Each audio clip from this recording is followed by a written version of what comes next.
1.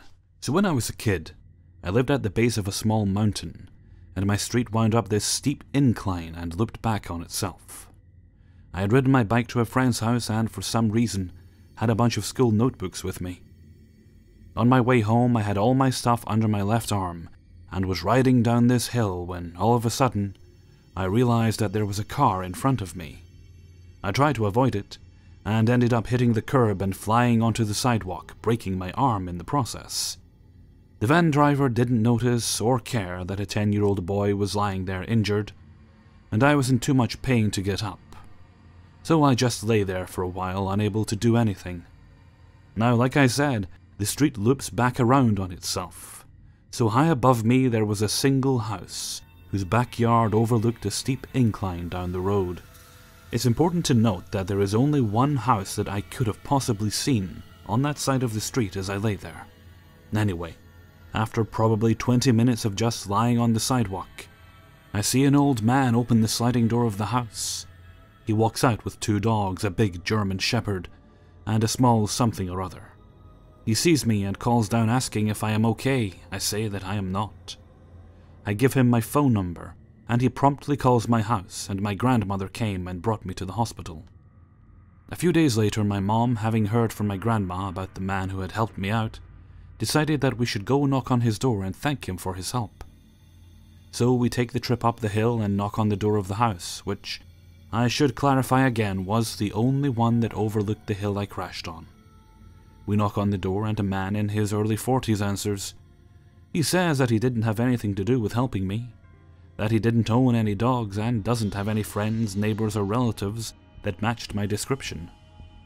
And none of the people who lived near him had dogs that even fit close.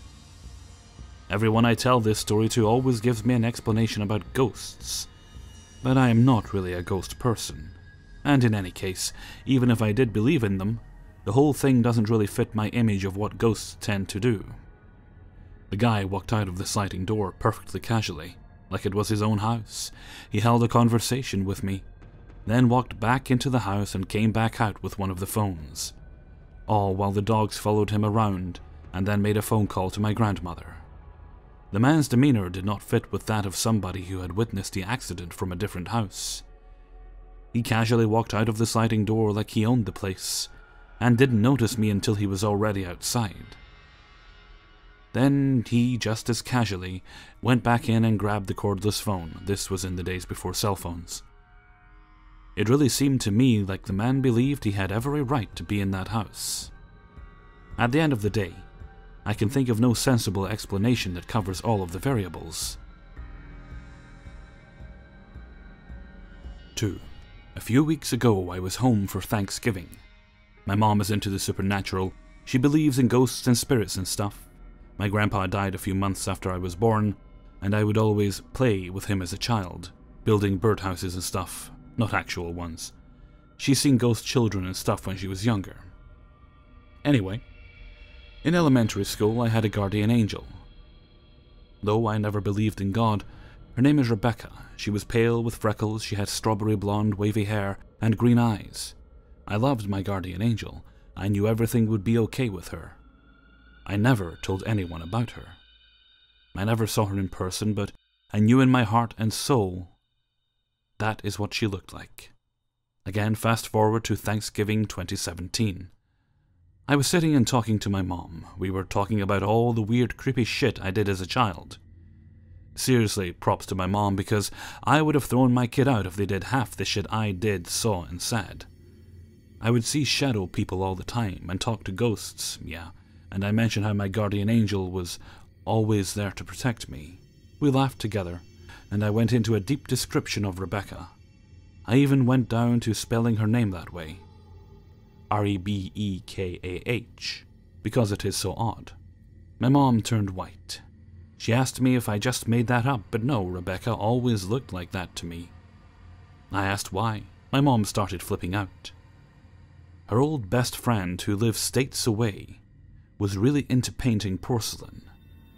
I had a unicorn lamp that was painted by her. One of her passions was buying angel figurines and painting them for us. She painted one for me, my brother, and my sister, and gave them directly to my mom to give to us when we got older, because, porcelain and young children don't mix. My mom forgot she had it. We adventured around the basement and dug around until we found them. We found the box with my name on it and opened it up. The angel figurine was pale, with freckles and green eyes, strawberry blonde wavy hair. She painted it beautifully, and the little nameplate on it said, Rebecca. Though we would see my mom's best friend occasionally, I never told anyone about my guardian angel, ever. I never got to ask her about it, because the best friend had brain surgery and she has a lot of memory problems and communication problems the last time we checked. Weirder, a week later, I got a Facebook message from the best friend. No one in my family has spoken to her in ages. Her brother took a video of her and sent it to me. It was her saying hi to us. It's been weird. 3. Disclaimer. I changed all the names in this story because I always feel a little crazy when I tell it. Some background. My mother was never into drugs and alcohol. Her memories have always been reliable, and she's not really the storyteller type. Alright, let's get into it. My mom first became pregnant in the 90s. It was a fairly normal pregnancy, and because it was her first, she was extremely careful and cautious about everything. She didn't want any avoidable complications, which is why I ruled out any types of drugs at work. She had already found out that the baby was going to be a girl, and as for the name, she had already picked out Jasmine. My mom had always loved that name, and she always felt the first girl she had was going to be named that. Never once had she thought about another name that year, and everyone, especially my other family members, knew this. My mom doesn't dream much, or if she does, she doesn't really remember them. However, about 7 to 8 months into her pregnancy, she had what she called the most vivid dream of her life. She says that she was in a white room with 2 little girls, both around the same age, around the 7 to 9 range. One little girl had Asian features, light skin, straight black hair, and she was very energetic, excited, and talkative. My mom said this little girl got very excited when she first arrived and started saying, pick me," over and over. This went on for a bit, with my mom just staring at the 2 of them for a while. But then my mom said she felt more intrigued by the other little girl in the room. The other one was particularly the opposite of the first girl. She had dark skin, curly hair, and was very reserved and shy, not having said a word the whole time. My mother basically ignored the first girl and went over to the darker child. She asked the kid for her name, and she responded simply, Paris. My mom then crouched down and held Paris's hand. She remembered Paris smiling brightly, and then she woke up. My mom then told me that she wrote off the dream almost immediately. She briefly thought it was interesting, and then moved on with her days. It wasn't until about a week later, when my whole family had gone out to eat together, when the dream began to have meaning for her. My male cousin, who was about 11 or 12 at the time, walked over to my mom and began chatting with her about the baby. She noted that it was a little weird because he had never shown much interest in her pregnancy, and it was usually my girl cousins who talked to her about the baby. But nonetheless, she engaged with him and they went back and forth a bit. Then at the end of the conversation, he asked to touch her stomach. She said yes, and he rested his hand on her belly. He then looked into my mom's eyes and said, word for word, "Are you going to name her Paris?" This freaked my mom out to no end. She hadn't told anyone about the dream, not even a tiny bit. She had also never shown any interest in that name. In fact, no one ever had in my family up until that point. Bewildered, confused, and creeped out, she asked, "What?" And my cousin repeated his question. "Are you going to name her Paris?" After getting confirmation, what she heard earlier was correct, she nervously asked him, "Why would I name her that?" And with childlike nonchalance, he just shrugged and returned to his seat, suddenly disinterested in the whole conversation. Of course, my mom couldn't forget about it, and after that experience she had made the decision to name her baby Paris instead of Jasmine. She figured the universe was trying to tell her something, I guess. This is where it just gets crazy. My mom then gives birth to me. Paris, right? Years later, she's telling me that I'm exactly like the Paris from her dream. I have dark skin, curly hair, and I was, especially so when I was younger, very reserved and shy. Fast forward years later, and my sister was born, named Jasmine, the name my mother had always intended to have a daughter be named. My sister looks and acts exactly the way the nameless girl from my mom's dream did as well, with my sister being rowdy and a little annoying, but I love her, and energetic. She is Asian with pale skin and dark black hair as well. Of course, we have different dads, but isn't it crazy the dream thing already knew that? Are our lives already planned out? But that's a question for another thread. My mom said that after seeing both of us grow up so closely to the girls from her dream, she had decided to bring up the weird family outing moment to my male cousin. She asked him again, why had he asked if she was going to name her baby Paris, and he has no recollection of the conversation at all. Of course, he was young, and it was a long time ago. But he said he doesn't even remember mentioning the name Paris before my mom had told my family she had decided to change the name of her firstborn from Jasmine to Paris. She was pretty weirded out due to that sole experience being the reason she had made the decision in the first place. But nonetheless, here we are. Now my mom has 2 daughters, both of which turned out tit for tat, the way they did in her dream years ago. I still think about it here and there. I have so many questions. I don't even know where to start. I guess the biggest one, though, is how? Edit. A lot of people are talking about the dream part, but nothing yet on my cousin's conversation with my mom. I feel that's the glitch part of this story. The dream world reaching out and controlling a host for a certain amount of time in order to get something they want. Then as soon as they did what they had to do, the person they used had no memory of it anymore, and the sudden disinterest in the conversation after, as if the entity left their host and the host's original personality returns. The only person who really remembers is the one they were trying to contact. Did Dream Paris need to be named Paris? What's that significance? Did she infiltrate our reality in order to make this happen, because she knew my mom was going to name me Jasmine? Am I destined to become a god? Joke, but I'd love to talk more about this part. 4. I have a longtime friend, let's call him James, who is the kind of guy that makes friends with everyone he can. Over the course of our high school years, he assembled quite the melting pot of friends.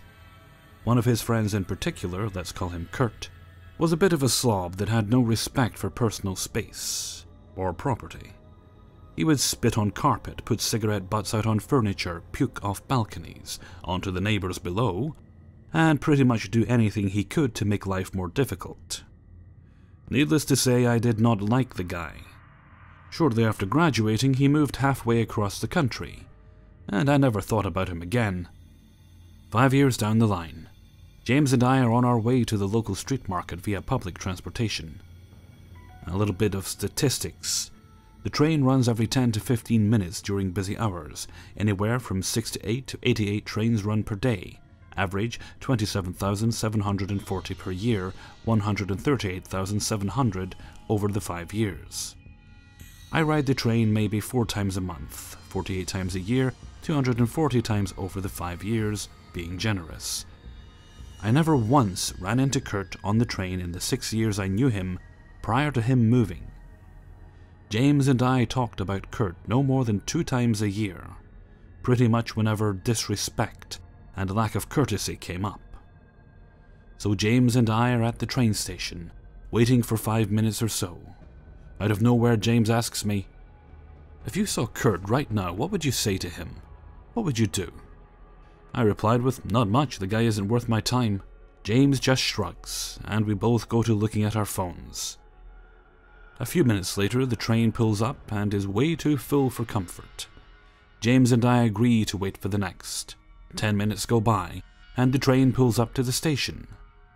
James and I walk on, and I guide us to a couple of seats toward the back. As we pass a couple of larger homeless-looking gentlemen, the dirtier of the two grabs my arm and says, "Don't I know you from high school?" I look back and my mind goes blank. Kurt and his longtime associate of asshole are sitting there, staring at James and I. I don't know what to say or how to react. After what felt like a year of looking at him dead in the eyes, I eventually came back to reality and blew him off. We took our seats at the back of the train, and never saw Kurt again. 5 years of a Kurt-free life and mind, all ended by the craziest coincidence I have ever been part of. That was the only time James had asked me my opinion about Kurt. Before that day, James assumed I was just as friendly with the guy as he was. I have no idea how something like that could have happened, but I know for sure I am never bringing up Kurt again. After this post. 5. When I was 17, I began dating a boy named Scott.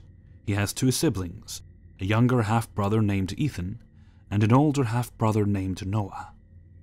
I never met Noah, and I distinctly remember Scott telling me it was because he was stationed at a military base in a different state.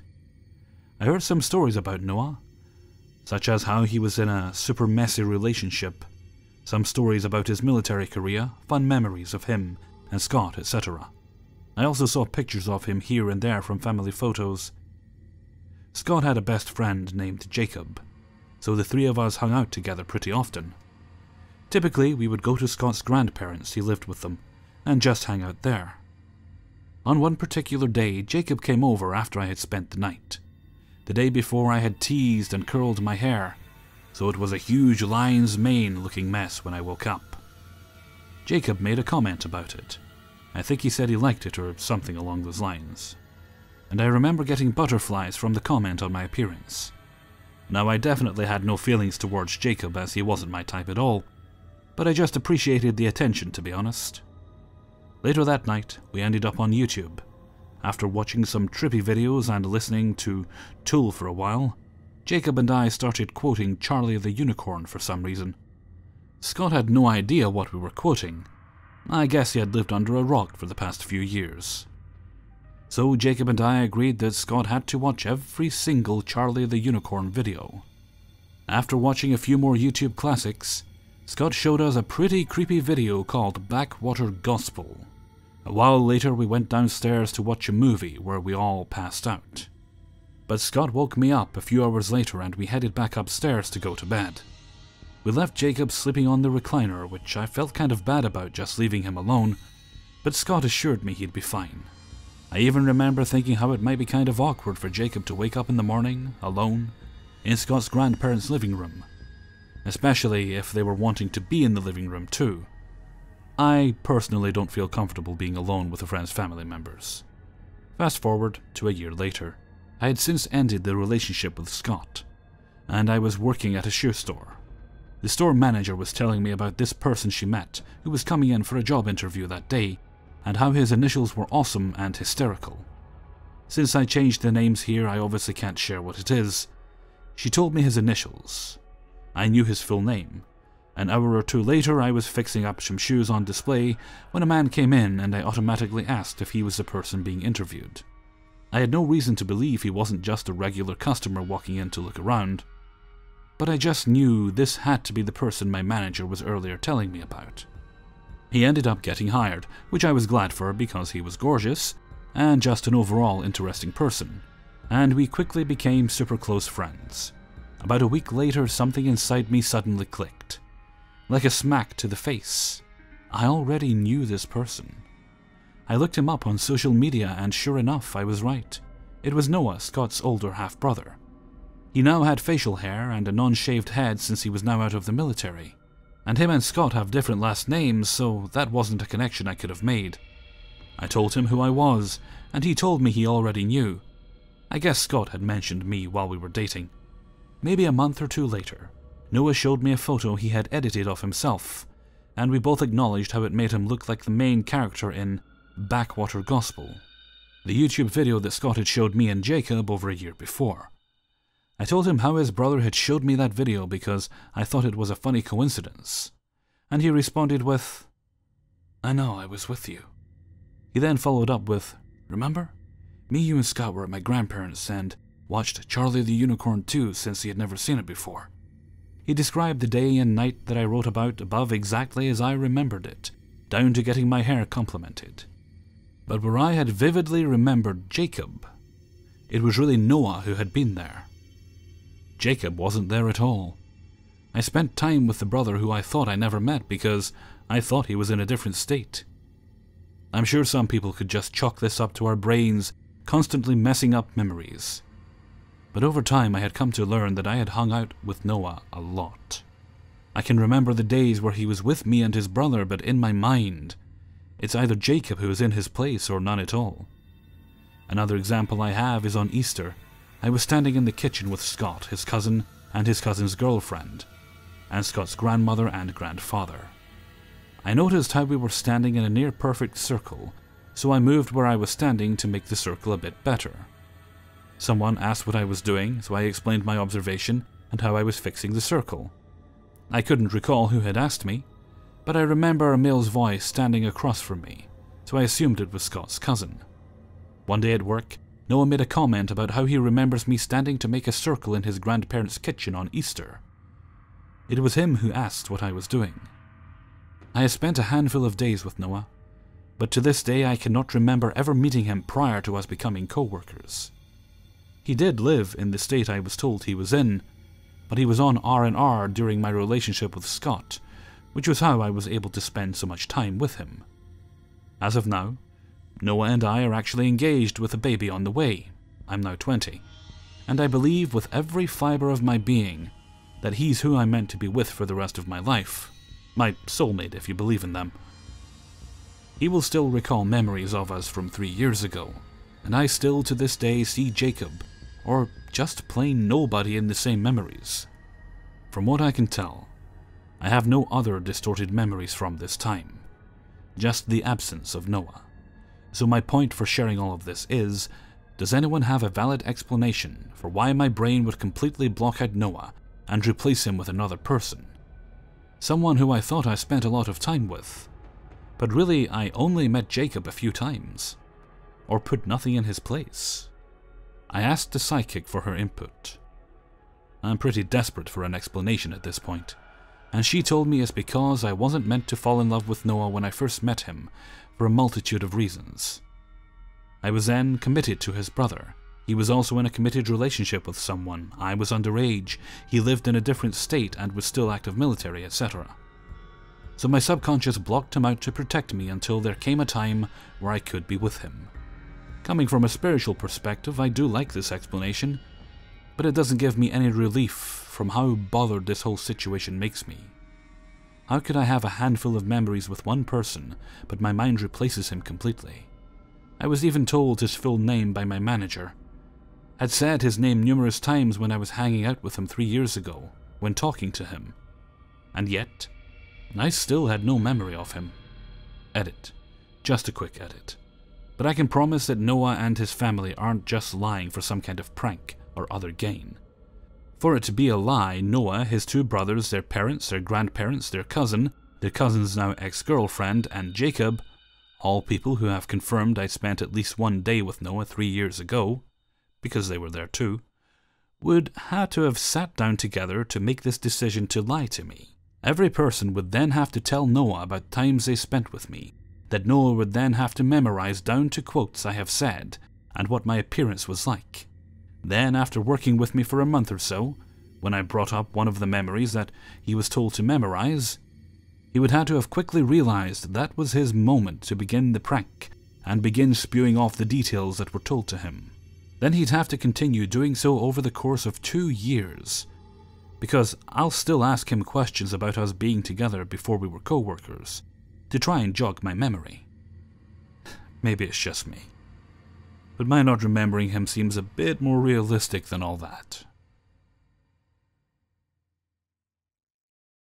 Hey everybody, Hellfreezer here, and thank you very much for listening to 5 True Glitch in the Matrix Stories, episode 51. Thank you kindly to everybody who allowed me to use their stories in this video. When story number 5 started, I had to stop myself from singing like Frank Sinatra. You know that song, It Was a Very Good Year? Okay, and with that I think I'm going to head off for now, so until next time, thank you very much for listening, and take very good care of yourselves.